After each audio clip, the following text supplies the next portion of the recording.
नमोदेश माऊली हो. जय श्रीराम. मी संदीप अशोकाळे आर्य ज्योतिषालय and healing सेंटरमध्ये तुमचं स्वागत करतो.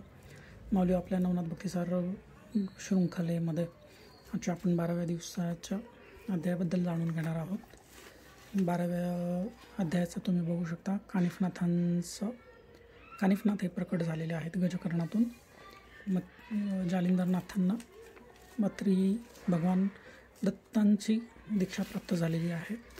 तर याचं फलित आपण बघूया काय दिलेलं आहे 40व्या अध्यायामध्ये. तर इथे म्हटलेलं आहे माऊली हो.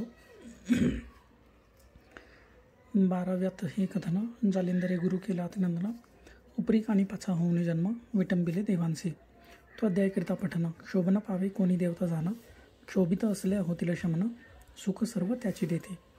म्हणजे माऊली हो इथे असं म्हटलं आहे जालिंदरनाथांनी अत्रिनंदन म्हणजे भगवान दत्तात्रेयांचा अनुग्रह त्यांना प्राप्त झाला. त्यानंतर कानिफनाथांचा जन्म झाला गजकर्णातून. त्यानंतर कानिफनाथांना सर्व देवांकडनं आशीर्वाद घेण्यासाठी देवतांनी नकार दिला होता. तर दोघांनी मिळून अशा काही लीला दाखवल्या की देवांना त्यांनी त्रास दिला खूप.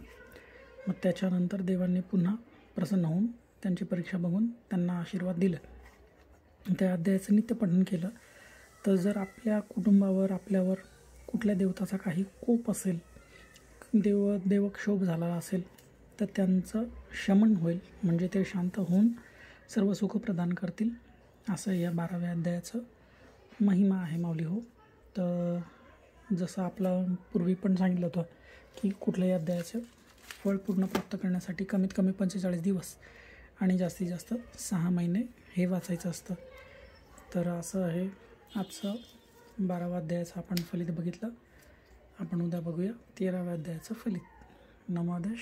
जय श्रीराम.